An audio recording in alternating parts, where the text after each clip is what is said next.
ओम शांति। 25/3/1971 के अव्यक्तवाणी के महावाक्य सार है न्यारे और विश्व के प्यारे बनने की विधि। सभी अपने अलौकिक और पारलौकिक नशे और निशाने में सदैव रहते हो। अलौकिक नशा और निशाना और पारलौकिक नशा और निशाना दोनों को जानते हो। दोनों में फर्क है। वह एक है अलौकिक नशा और निशाना हुआ इस ईश्वरीय जन्म का, और पारलौकिक नशा और निशाना हुआ भविष्य जन्म का। तो ईश्वरीय जन्म का नशा और निशाना याद रहता है, साथ साथ पारलौकिक अर्थात भविष्य का नशा और निशाना याद रहता है। अगर दोनों ही हर समय रहें तो क्या बन जाएंगे?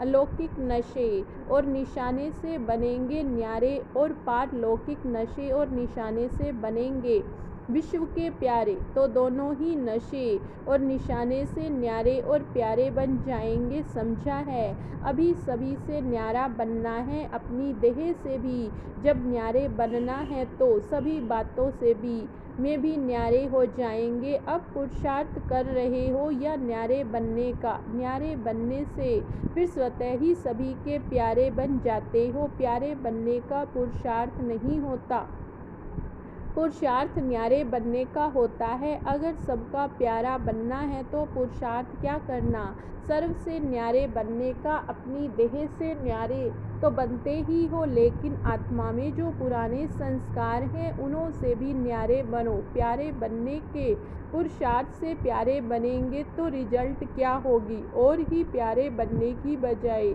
बाप दादा के दिल रूपी तख्त से दूर हो जाएंगे। इसलिए यह पुरुषार्थ नहीं करना।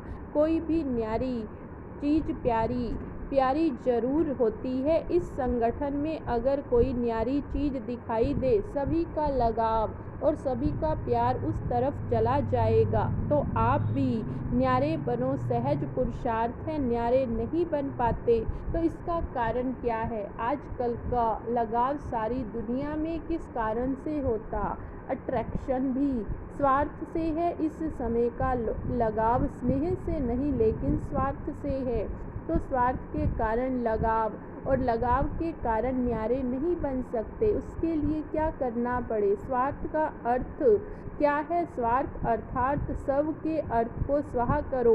यह जो रथ अर्थात देह अभिमान, देह की स्मृतियाँ, देह का लगाव लगा हुआ, इस स्वार्थ को कैसे खत्म करेंगे? उसका सहज पुरुषार्थ। स्वार्थ शब्द के अर्थ को समझो। स्वार्थ गया तो न्यारे बन ही जाएंगे। सिर्फ एक ही अर्थ को जानना है, जानकर अर्थ स्वरूप बनना। तो एक ही शब्द का अर्थ जानने से सदा एक के और एक रस बन जाएंगे। अच्छा, आज टीचर के उद्घाटन का दिन है। संपूर्ण आहुति डालने की समर्थे है। यह ग्रुप इंचार्ज टीचर्स का है, अभी है वह बनने वाली है। मुख्य धारणा यही है, सदैव अपनी संपूर्ण स्थिति व अपने संपूर्ण स्वरूप का आवाहन करते रहो। जैसे कोई आवाहन किया है तो बुद्धि में वही स्मृति में रहता है न, इस रीति से सदैव अपने संपूर्ण स्वरूप का आह्वान करते रहेंगे, सदैव वही स्मृति में रहेंगे। इस स्मृति में रहने के कारण रिजल्ट क्या होगी? यह वो आगमन का चक्र चलता रहता है। आगमन का चक्र कौन सा? कभी उच्च स्थिति में ठहरते हो, कभी नीचे आ जाते हो। यह जो ऊपर नीचे आने जाने का आवागमन का चक्र है, इस चक्र से मुक्त हो जाएंगे। वह लोग जन्म मरण के चक्र से छूटना चाहते हैं, और आप लोग यह तो स्मृति और विस्मृति का आवागमन का चक्र है, इससे मुक्त होने का पुरुषार्थ करते हो। सदैव अपने संपूर्ण स्वरूप का आह्वान करने से आवागमन से छूट जाएंगे। इस व्यर्थ बातों से किनारा करने से सदैव चमकता हुआ लकी सितारा बन जाएंगे। इंचार्ज टीचर टीचर बनने के लिए पहले अपनी आत्मा की बैटरी चार्ज करो। जिसकी बैटरी चार्ज है उतना ही अच्छा इंचार्ज टीचर बन सकती हैं। समझा? जब यह याद आए कि मैं इंचार्ज हूँ तो पहले से यह अपने से पूछो कि मेरी बैटरी चार्ज हुई है।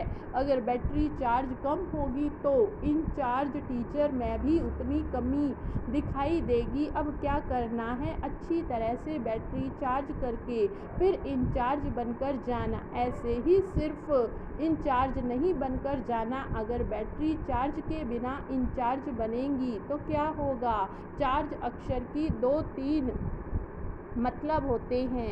एक होता है बैटरी चार्ज, दूसरा है चार्ज अर्थात ड्यूटी भी होता है, और तीसरा चार्ज अर्थात दोष को कहते हैं। कोई पर चार्ज लगाते हैं तो इंचार्ज होने से अगर बैटरी चार्ज है फिर इंचार्ज यथार्थ रीति बनते हैं। अगर बैटरी चार्ज नहीं यथार्थ रूप नहीं फिर भिन्न भिन्न चार्जेज लग जाते हैं। अब समझा है कैसे इंचार्ज बनेंगे। धर्मराजपुरी में पहले चार्ज लगाकर फिर सजा देंगे, तो अगर बैटरी चार्ज नहीं होगी तो चार्जेस लगेंगी। अभी ऐसा बनकर जाना जो सभी की निगाहों में यह ग्रुप आ जाए, सभी अनुभव करें कि बड़े से बड़ा लेकिन छोटा सुभान अल्लाह। ऐसा लक्ष्य रख भट्टी से ऐसे ही लक्षण धारण करके जाना। ऐसा कोमल होना है जो अपने को जहाँ मोड़ना चाहो वहाँ मोड़ सकते हो। कोमल चीज को जहाँ मोड़ना चाहते हैं वहाँ मोड़ सकते, लेकिन सख्त को कोई मोड़ नहीं सकेंगे। कोमल बनना लेकिन किस में, संस्कार मोड़ने में कोमल बनो, लेकिन कोमल दिल से बचकर रहना है। ये लक्ष्य लक्षण धारण करके जाना। इस स्नेही और सहयोगी बनने वाले ग्रुप के लिए स्लोगन है, अधिकारी बनेंगे और अधीनता को मिटाएंगे। कभी अधीन नहीं बनना, चाहे संकल्पों के, चाहे माया के और भी कई रूपों के अधीन नहीं बनना।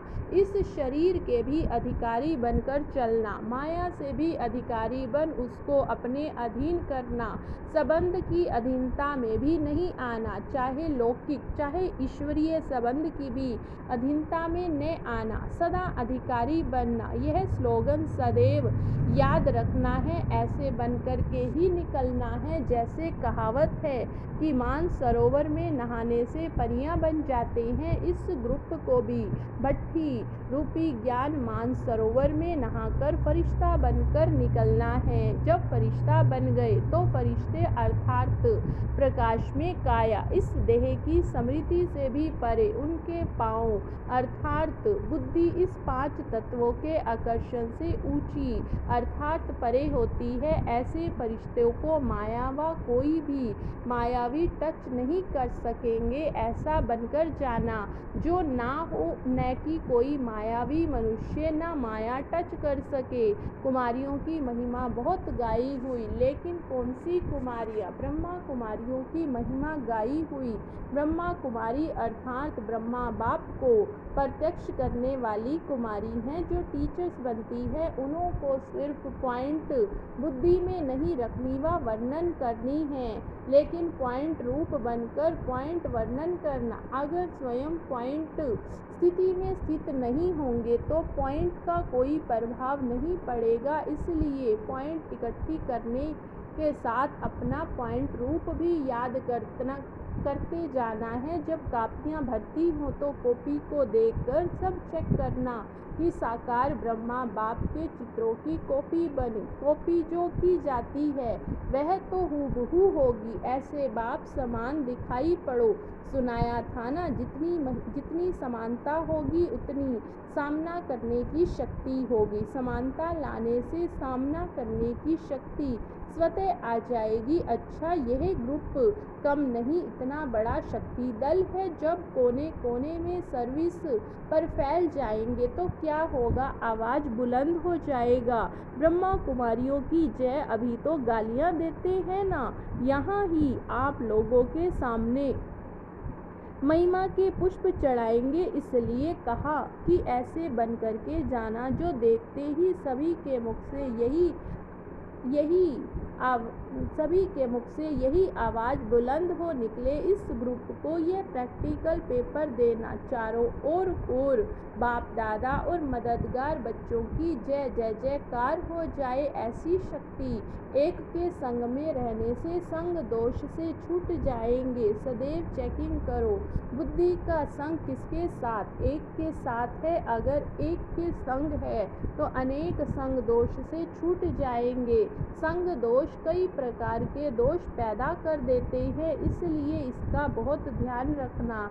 एक बाप दूसरे हम तीसरा ना कोई। जब ऐसी स्थिति होगी फिर सदैव आप लोगों के मस्तक से तीसरे नेत्र का साक्षात्कार होगा। यहाँ का जो यादगार है उसमें योग की निशानी क्या दिखाई? तीसरा नेत्र है।